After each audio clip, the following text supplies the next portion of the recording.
बेटियों की भी कोई चिंता करता है? वो तो वैसे भी अनचाही होती है। चिंता तो सिर्फ लड़कों की जानी चाहिए, क्योंकि खानदान की असली रौनक तो वही होते हैं ना।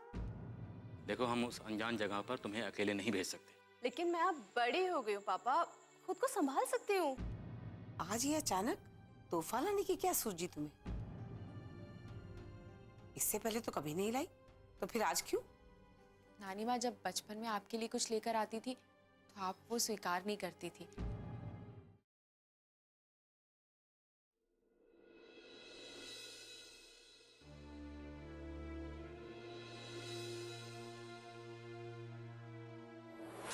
जन्मदिन मुबारक। ये क्या है? मैंने कितनी बार बोला मुझे किसमिस मत किया कर। मैं कोई छोटा बच्चा हूँ क्या?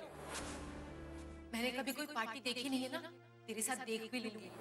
मम्मी आप वहां नहीं जा सकते। क्यों नहीं आ सकती? मम्मी आप समझती क्यों नहीं? वहां सिर्फ मेरे जैसे यंग लोग जा सकते हैं। मुझे मेरे हिसाब से जीने दीजिए, वरना मैं लखनऊ जाकर वहीं रहने लगूंगा। ये बात आप अच्छी तरह समझ लीजिए।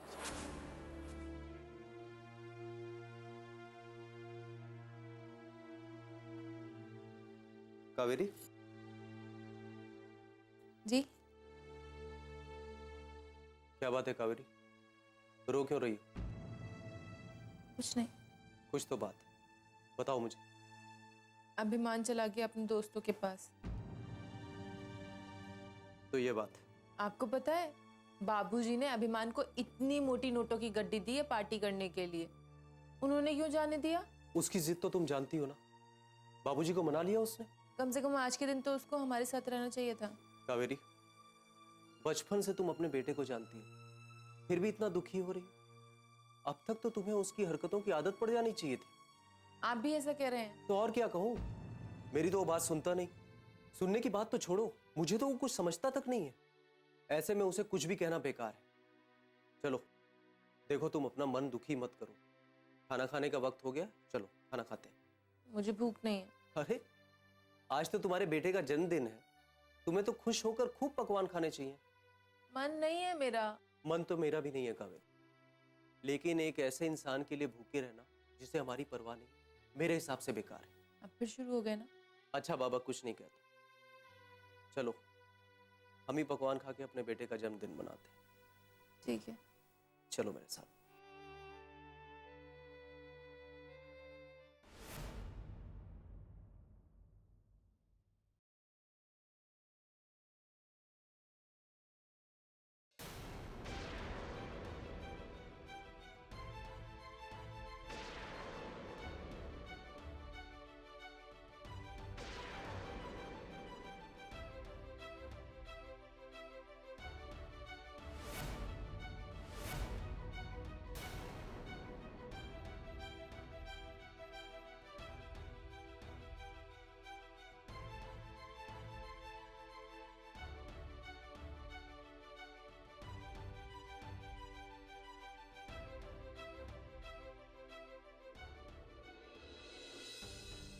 से पोटली कौन रख गया यहाँ पर? क्या मुसीबत है?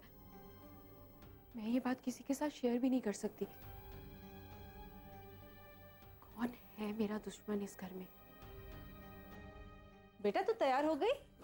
हाँ माँ, तैयार हो गई। मुझे समझ में नहीं आता कि तू इस वक्त अस्पताल क्यों जा रही है। शाम के 7 बजने वाले हैं, थोड़ी देर में रात हो जाएगी।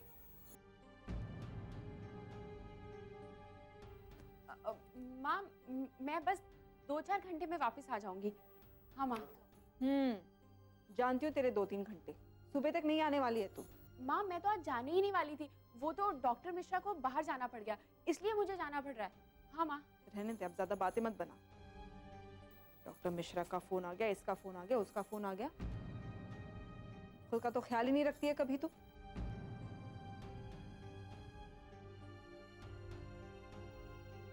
अपराजिता,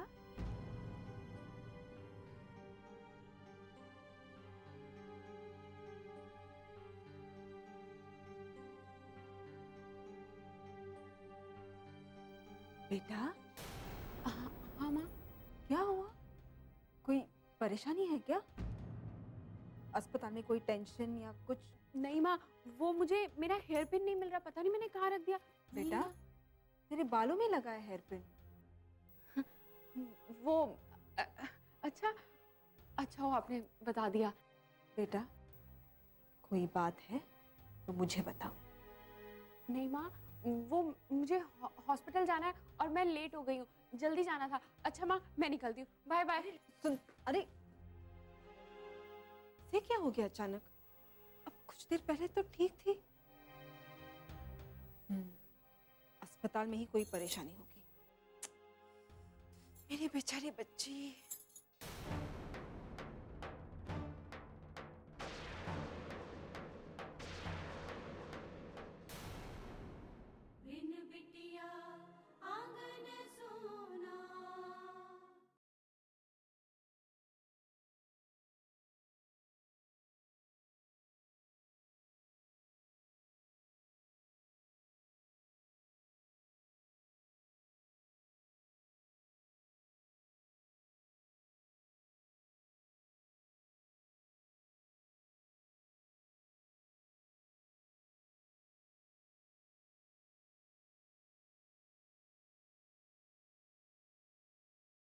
बिन बिटिया आंगन सोना। मेरी बेचारी बच्ची।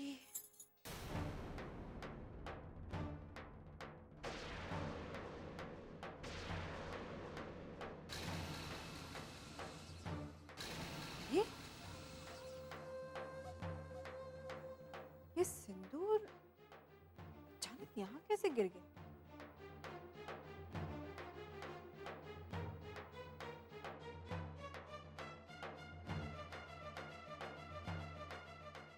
ओह, लगता है मुझे चादर धोनी पड़ेगी। ओम ऐं ह्रीं क्लीं फट। आंतरिक, तेरे लिए खबर है। वो लड़की गांव लौट आई है। मालूम है, पल पल की खबर है मेरे पास उस लड़की की, क्योंकि मेरी नजर उस लड़की पे ही है। बहुत अच्छे, अपना तंत्र मंत्र बढ़ा दे। तेरे टोटकों का ऐसा असर हो कि वो लड़की यहाँ टिक ना पाए। हाँ ठाकुर साहब, ऐसा ही होगा।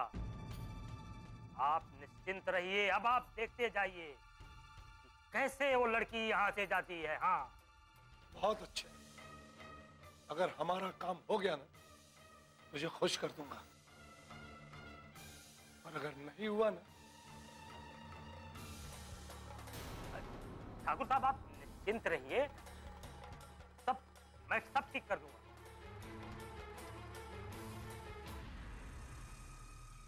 कुछ करो माँ, कुछ करो। उस लड़की को तुरंत यहाँ से रवाना कर दो, वरना वो ठाकुर तो मेरा गला ही काट देगा।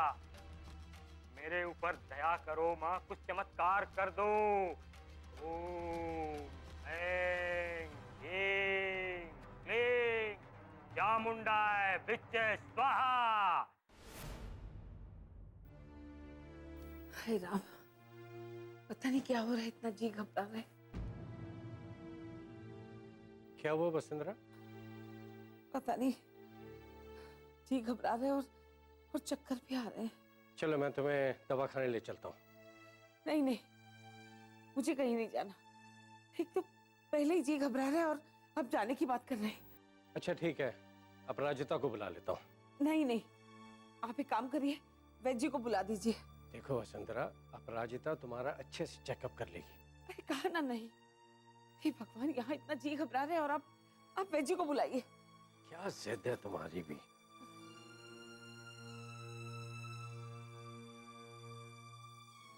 हेलो वैद्य जी, मैं ठाकुर विजय राज सिंह बोल रहा हूँ। वसुंधरा की तबीयत अचानक खराब हो गई है, आप फौरन आ जाइए। जी जी। वसुंधरा, मैं एक बार फिर कह रहा हूँ, अपराजिता को बुला लो, वो अच्छे से चेकअप कर लेगी। कहा ना नहीं, मुझे वैद्य जी की दवाई चाहिए। माँ, क्या हुआ आपको? आपकी तबीयत तो ठीक है ना? पता नहीं, जी बहुत घबरा रहा है। लो अपराजिता आ गई। बेटे जरा चेकअप करो इन्हें। क्या हुआ है नानी को?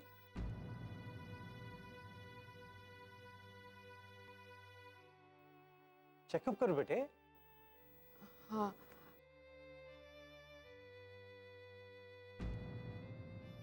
वसुंधरा, उसे चेकअप करने दो। करो बेटे।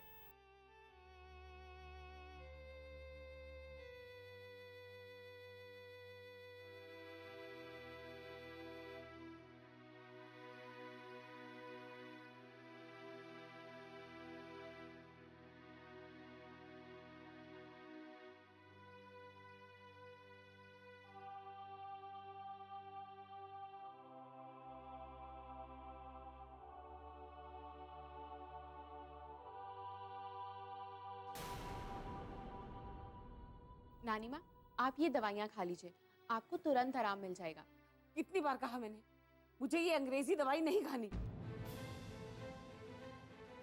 और तुम पर तो बिल्कुल भरोसा नहीं मुझे।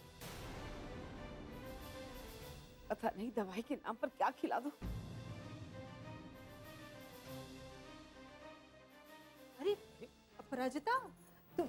वसुंधरा, तुम भी ना। माँ, आप क्यों जिद कर रही है? वो दवाई दे रही थी ना आपको, आप खा लेते। मैंने कहा ना नहीं। बस वह जी आएंगे, वही मुझे दवाई देंगे। ठाकुर साहब, नमस्कार बैठी। आइए आइए बैठी। देखें इन्हें क्या हो गया।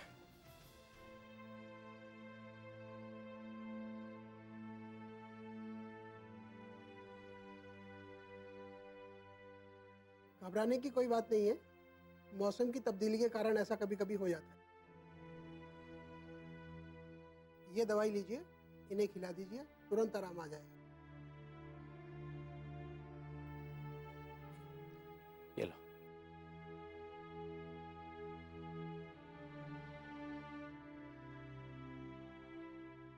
ठाकुर साहब, आप मेरे साथ किसी को भेज दीजिए, एक खुराक और दे देता हूँ, ये बिल्कुल ठीक हो जाएंगी।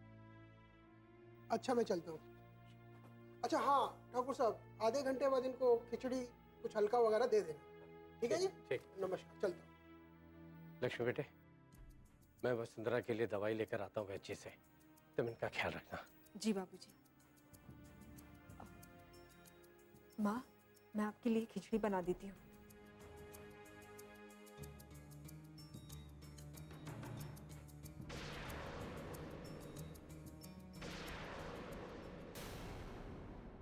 बिन बिटिया आंगन सोना।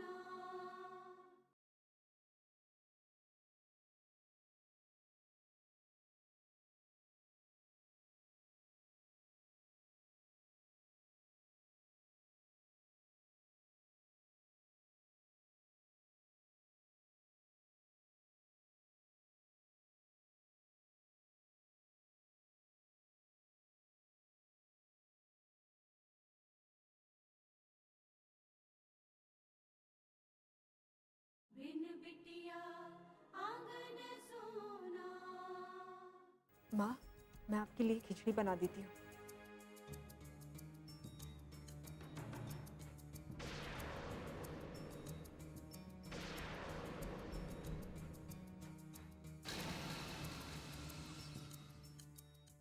ये क्या है?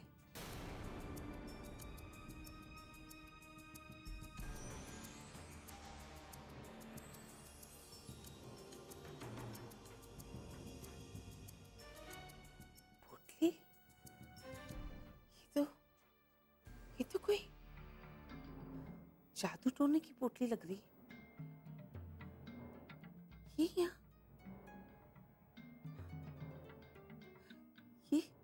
ये किसने यहाँ पे की होगी? हाय राम, कहीं कोई मुझ पर तो जादू टोना नहीं कर रहा ना? हाँ, शायद इसीलिए कुछ दिनों से मेरी तबीयत खराब हो रही है। लेकिन कौन कर रहा होगा इसे? कौन है जो मुझे तकलीफ देना चाहता है? कहीं लक्ष्मी और अपराजिता तो नहीं? नहीं, वो ऐसा क्यों करेंगी? लेकिन मुझे उन पर नजर रखनी होगी।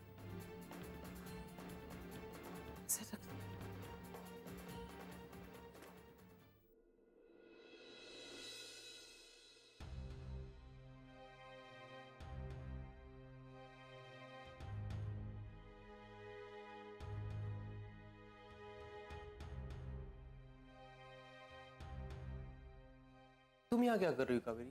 अभिमान की राह देख रही हूँ। कितनी बार कहा है कावेरी तुमसे, उसके लिए अपना समय बर्बाद मत किया करो। कितनी देर हो गई है जी, अब तक आया क्यों नहीं है? उसका इंतजार मत करो, अब वो नहीं आएगा। मैं फोन करके आती। नहीं कावेरी, पता नहीं कहाँ होगा, फिर चिल्लाएगा तुम पर। अब तो वैसे भी रात के 12 बजने को आए। अगर उसे हमारी इतनी परवाह होती तो वो जाता ही नहीं। इकलौता बेटा है हमारा, उसे भी हमारी परवाह नहीं है। कोई मोह नहीं है हमसे, सिर्फ अपने दोस्तों के साथ में मस्त रहता है। अब पछताने से क्या होगा कावेरी, बहुत देर हो चुकी है। और ये सब तुम्हारे और बाबूजी के लाड प्यार का नतीजा है, जो आज वो इतना बिगड़ गया है। जब उसे डांट की जरूरत थी तो तुमने डांटा नहीं, मार की जरूरत थी तो मारा नहीं, बेहिसाब अनाप शनाप प्यार दिया, सर पे चढ़ाया। अब ना चाहते हुए भी उसकी सारी जिदें माननी पड़ती हैं। अब हमको क्या पता था कि वो बड़ा होके ऐसे हो जाएगा।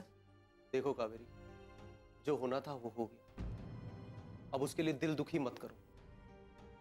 चलो चलकर सो जाओ। मुझे नींद नहीं आ रही है। पहले भूख नहीं थी, अब नींद नहीं आ रही। ये सब करने से तुम्हें क्या लगता है अभिमान जल्दी आ जाएगा? नहीं ना, तो चलो। चलिए।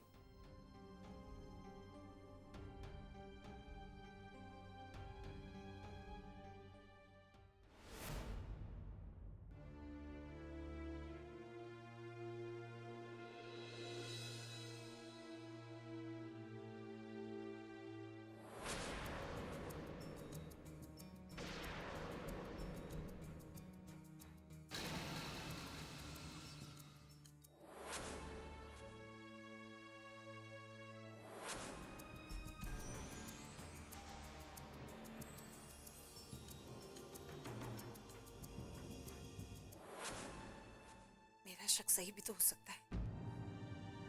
अपराजिता और लक्ष्मी दोनों मुझसे नाराज रहती हैं। उन्होंने ये सब कुछ करवाया होगा। ठाकुर साहब तो पहले ही उनके कब्जे में है। अब मुझ पर उनका जोर नहीं चलता, इसीलिए उन्होंने अब ये हथकंडे अपनाए होंगे।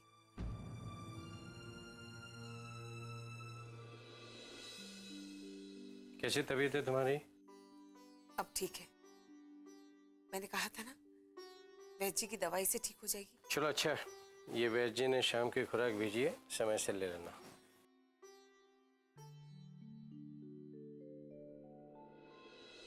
क्या करूं? इन्हें बताऊं कि नहीं बताऊं उस टोटके के बारे में? नहीं नहीं, अभी नहीं बताती। ये तो मुझ पर ही नाराज हो जाएंगे। पहले मुझे ही सच्चाई का पता लगाना होगा। क्या हुआ? कुछ नहीं, बस मैं यही सोच रही थी कि अच्छा हुआ मैंने वैद्य जी की दवाई ले ली। कहीं अपराजिता की दी हुई दवाई ले लेती, पता नहीं मेरा क्या हाल होता। बिन बिटिया आंगन सोना।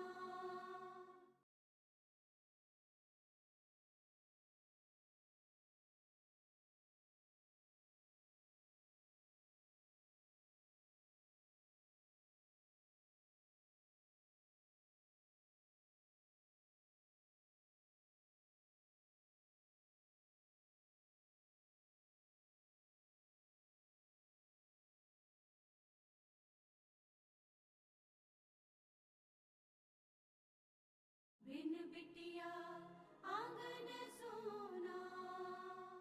ये बात सही नहीं है वसुंधरा। वो बेचारी तुम्हारे बारे में कितना सोचती है, और तुम हो कि उसका दिल दुखाने में एक पल नहीं लगाती। मैंने क्या किया? क्या किया? ये पूछो क्या नहीं किया तुमने। अरे अपराजिता अब काबिल डॉक्टर हो गई है, दुनिया भर के लोगों का इलाज करती है।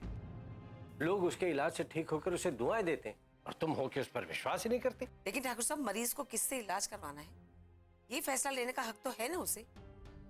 अब अपराजिता डॉक्टर बन गई है तो क्या ये जरूरी है मैं उसी से इलाज करवाऊं? मत करवाओ ना इलाज। किसने कहा उसे इलाज करवाने के लिए? कम से कम ये तो मत कहो कि वो दवाई के बदले कुछ भी दे देगी। अरे क्या बीतती होगी उसके मन में, कैसे सहेगी वो ये सब? अब उन लोगों के लिए आप मुझे मत सुनाइए। एक तो पहले ही मेरी तबीयत खराब है, और ऊपर से आप लगे प्रवचन सुनाने। मेरी उम्र हो गई तो क्या हुआ, लेकिन इस घर में क्या चल रहा है मुझे सब कुछ पता है। तुम और तुम्हारी जिद वसुंधरा, कुछ नहीं हो सकता तुम्हारा। समय से खुराक ले लेना।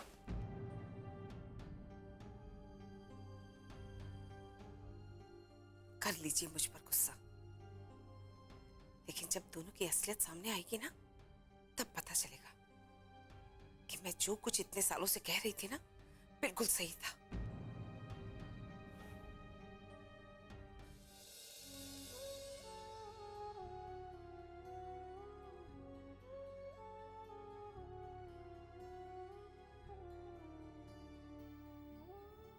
अपराजिता, हाँ माँ। देख बेटा, तू अपनी नानी की बातों का बुरा मत मानना। हाँ, ये तो आप मुझे बचपन से बोल रही है ना। अब इसके सिवा मैं तुझसे कह भी क्या सकती हूँ। तू जानती है ना अपनी नानी माँ को, उन्हें समझाना बहुत ही मुश्किल है। और इसीलिए आप मुझे समझा रही हैं, है ना? देखो बेटा, वैसे देखा जाए तो नानी माँ अपनी जगह बिल्कुल सही है। वो क्या है ना बेटा, उन्हें अंग्रेजी दवाई खाना बिल्कुल पसंद नहीं है, और वो हमेशा से वैद्य की दी हुई दवा ही खाती आ रही है। तो हम उनके साथ जबरदस्ती कैसे कर सकते हैं? ये तो मैं भी समझती हूँ माँ, लेकिन उन्होंने कहा कि मैं उन्हें कुछ भी खिला दूंगी। क्या मैं इतनी बुरी हूँ कि अपनी नानी को दवा के नाम पर कुछ भी खिला दूंगी? किसी की सोच बदलना हमारे हाथ में नहीं है बेटा, लेकिन उसकी सोच से अपने को प्रभावित करना या न करना, ये हमारे हाथ में जरूर है।